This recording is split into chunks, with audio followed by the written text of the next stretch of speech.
Park Jin-han baru saja ditinggalkan oleh istrinya untuk selamanya. Jin-han sendiri adalah seorang profesor di sebuah universitas, sementara mendiang istrinya, Yoon Sol-hye adalah seorang pimpinan perusahaan. Jin-han digambarkan sebagai suami yang sedang mengalami kesedihan yang mendalam atas kematian istrinya. Namun, saat semua keluarga dari pihak istrinya sudah pulang ke rumah mereka, Jin-han langsung berkendara mendatangi seorang gadis muda yang merupakan selingkuhannya, yang bernama Hye-jin. Dan saat Jin-han berada di sana, tiba-tiba dia mendapatkan panggilan telepon jika mayat istrinya telah menghilang. Jin-han pun langsung menuju ke tempat di mana mayat istrinya disimpan. Namun selama di perjalanan, Jin-han mengingat bagaimana dia menghabisi nyawa istrinya pada pagi itu. Jin-han memasukkan obat yang dia sedang kembangkan ke dalam anggur yang diminum Yoon Sol-hye, dan obat itu adalah obat yang pernah dia tunjukkan kepada Hye-jin, selingkuhannya. Jin-han mengatakan kepada Hye-jin, jika obat itu tidak akan bisa terdeteksi, sekalipun mayat itu diotopsi.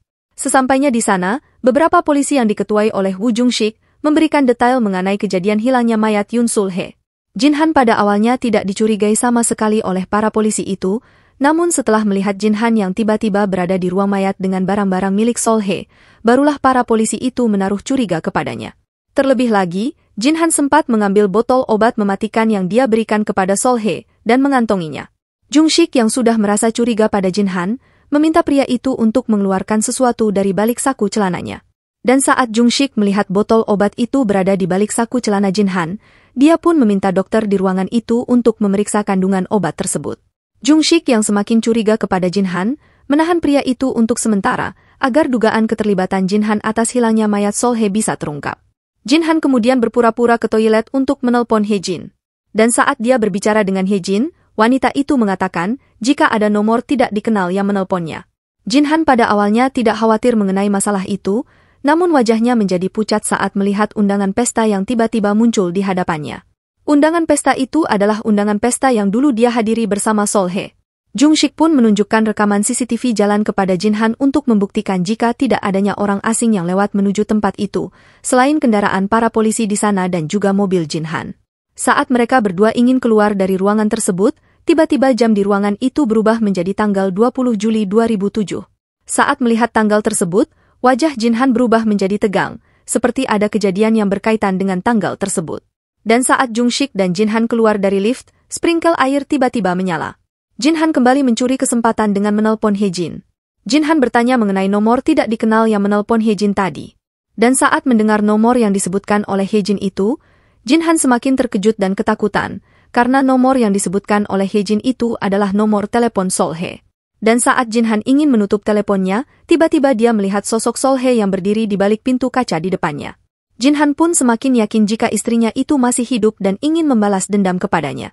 Dan dokter yang memeriksa kandungan obat yang diberikan oleh Jung-sik tadi, mengatakan jika isi di dalam obat itu adalah racun. Jin-han yang masih ditahan, tiba-tiba disodorkan berbagai macam surat yang diberikan oleh pengacara Sol-hye kepada Jung-sik. Surat-surat itu berisikan perjanjian pranikah dan juga surat penyelidikan dari detektif yang diam-diam disewa Sol-hye untuk menyelidiki perselingkuhan yang dilakukan oleh Jin-han. Jung-sik pun mendapatkan benang merah dengan mengatakan kepada Jin-han, jika dia membunuh istrinya karena tertangkap basah telah berselingkuh.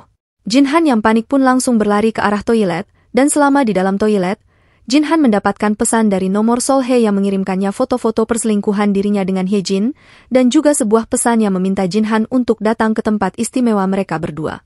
Jin-han yang merasa takut kehilangan Hye-jin dan calon anak mereka, meminta polisi untuk segera ke apartemen Hye-jin dan memastikan keadaannya.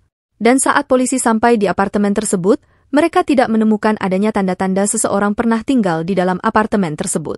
Jung-sik bahkan mengatakan kepada Jin-han, jika tidak ada murid terdaftar yang bernama Hye-jin di kampus yang menjadi tempat bertemunya Jin-han dan juga Hye-jin.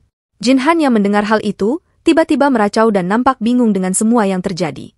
Saat Jin-han sedang meracau, tiba-tiba datang segerombolan orang dari perusahaan yang datang menjemputnya. Jung-sik yang melihat Jin-han pergi begitu saja, nampak tidak berdaya karena dihalangi oleh bosnya. Jin-han pun berkendara menuju sebuah rumah yang menjadi tempat istimewa dia dan Yol-hye, seperti yang ada di dalam pesan yang diterimanya itu. Saat Jin-han berada di sana, dia tidak menemukan keberadaan Yol-hye. Dia pun pergi ke area belakang rumah itu dan mencari keberadaan istrinya. Namun, bukan sosok Yol-hye yang dia temukan, melainkan Jung-sik. Pria itu diam-diam mengikuti Jin-han berkendara ke rumah tersebut. Jung-sik tiba-tiba memperlihatkan foto seorang wanita bernama Song Ji-yong yang merupakan mendiang kekasihnya, kepada Jin-han. Jung Shik mulai bercerita kepada Jin Han, jika kekasih yang akan dinikahinya itu meninggal karena ditabrak. Dan mobil yang menabrak kekasihnya itu tidak pernah ditemukan, begitu pula dengan mayat Ji Yong. Dan satu-satunya saksi dari kejadian itu adalah adik dari Ji Yong yang bernama Hua Yong. Namun Hua Yong pada saat itu tidak bisa mengingat apapun. Tahun demi tahun berlalu, Jung Shik kembali bertemu dengan Hua Yong. Dan Hua Yong yang sudah dewasa memperlihatkan sebuah logo perusahaan yang ada pada sebuah majalah. Ternyata selama ini Hua Yong tidak pernah lupa dengan logo perusahaan yang menempel pada mobil yang menabrak dia dan kakaknya. Dari petunjuk yang diberikan oleh Hua Yang, Jung Shik mulai menyelidiki semua mobil dengan ciri-ciri yang disebutkan oleh Hua Yong dari perusahaan tersebut. Hingga dia menemukan catatan servis mobil atas nama Park Jin Han pada tanggal 20 Juli 2007, di mana itu adalah hari kematian Ji Yong. Jin Han ternyata adalah orang yang menabrak Ji Yong dan juga adiknya. Dia dan Yolhe kemudian mengubur mayat Ji Yong di belakang area rumah mereka. Jung Shik yang selalu berpikir jika Ji Yong masih hidup karena mayatnya tidak pernah ditemukan, membalas perbuatan Jin Han dengan mencuri mayat Solhe dengan sengaja, dan membuat semua kekacauan agar Jin Han mengakui perbuatannya. Dan saat dirinya sudah sekarat karena Jung Shik sempat menyuntikkan racun ke dalam tubuh Jin Han, pria itu masih mengkhawatirkan wanita selingkuhannya. Jung Shik kemudian mengatakan hal yang mengejutkan kepada Jin Han. Jika selama ini sosok He Jin yang selalu bersamanya adalah Hua Yong, adik dari Ji Yong. Keduanya merencanakan balas dendam kepada Jin Han atas kematian Ji Yong. Keesokan paginya, Jin Han yang ternyata masih hidup karena disuntikkan narkoba oleh Jung Shik sebagai penangkal racun, ditangkap atas pembunuhan yang dia lakukan kepada Yolhe dan tuduhan mencuri mayatnya. Sementara Jung Shik, yang sudah menemukan mayat Ji Yong, memperlihatkan mayat mendiang kekasihnya tersebut kepada Hua Yong untuk terakhir kalinya.